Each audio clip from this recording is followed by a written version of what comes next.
This is day 48 of my digital marketing agency. Thanks for watching. And I said in the title, free copywriting sources. I'm obviously not the best copywriter, but I'm trying to improve every day, and I thought I'd try and help some of you beginners out as well. So let's just get right into it. So there's 4 keys to writing good copy, and I'll show you them in a sec. So here they are. So the first key, this part, this part is very important. Well, every key is important, but this one is one of the most important ones. The header, the subject line, header, whatever you want it. And the header is one of the most important parts, like I said. And I've broken down 4 criteria the headline should be able to answer. The first one is, does it solve a problem? Is it useful to the person that's reading? Will it be useful? Is it specific? Is it specific to their needs and their problems? Is it urgent? Is it like 48 hours left to join my free course or blah blah blah? Is it urgent? The last one, is it different? Is it unique? Is it not the same as all the other newsletters or emails they've gotten spam from everyone else? It has to be different. It has to be a parent interrupt. It has to stop their flow of just scrolling through their emails. And yeah, these are the things people look for subconsciously. People, without noticing, they look for these. If it doesn't match at least 2 of these, they just forget about it. And then the second key, the lead. Some of you may not know what the lead means, but it's basically the first paragraph or so, or the first few sentences of the writing. This, in my opinion, the most important part of copy. This is where you hook the reader and you get them to actually go and read the body in the offer.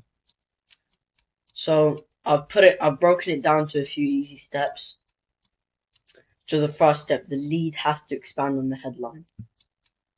You've got to get to your promise quickly. Whatever promise you've made in the headline, like there's one thing copywriting gurus are hiding from you. You've got to get to your promise. You have to expand on the headline. And then the second thing, you have to make it easy. For example, not statements.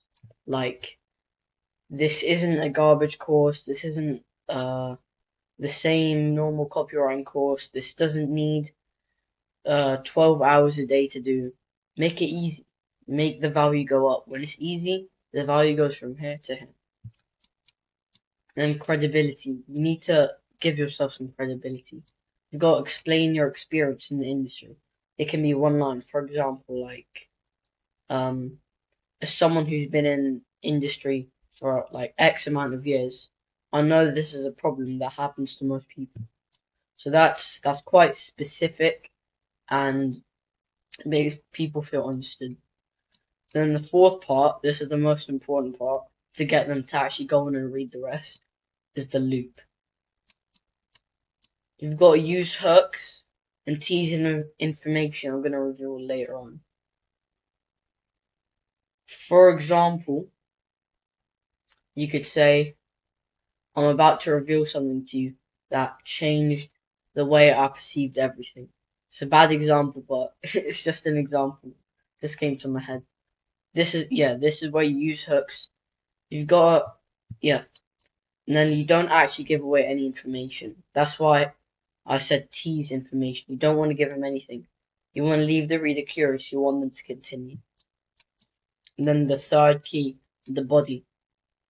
This part is where all the information is that you've been teasing is given. And it's not always in the form of realization, but I like putting it in the form of realization. For example, I didn't put an example, but whatever.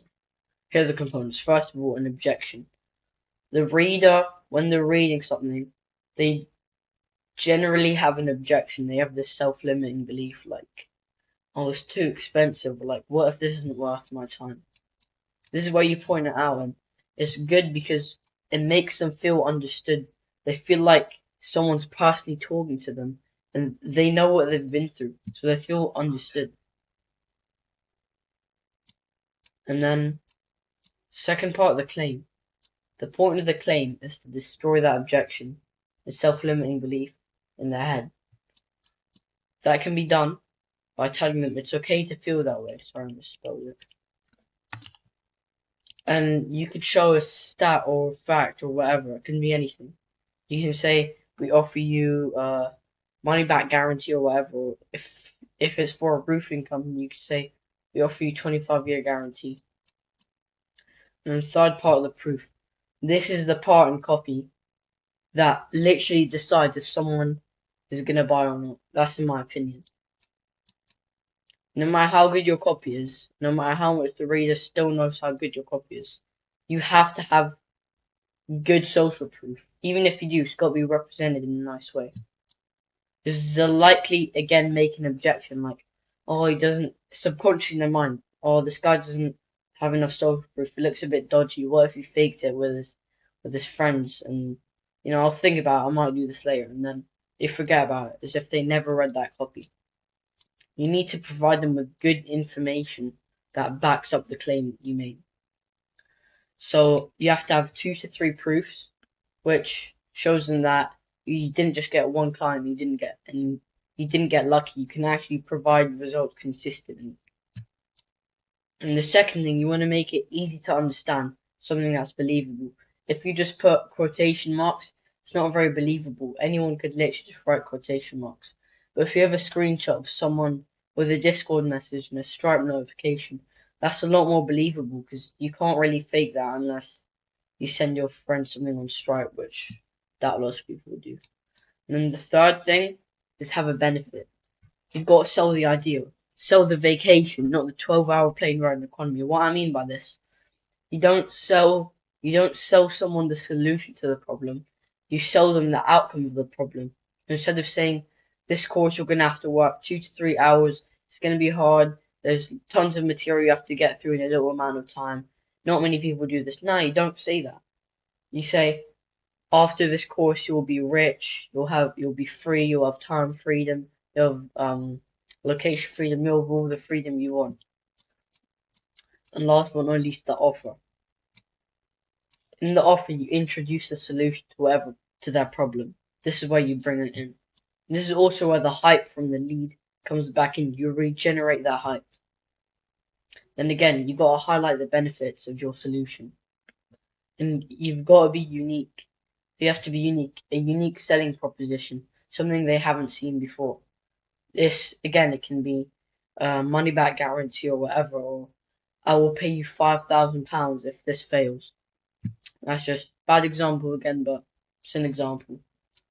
And this next step is very important. Someone's probably called it this before, but I literally just thought of this in my head. It's called the crossroads close, where you let the reader choose their path. And so it's genuine because you give them the choice to do whatever they want.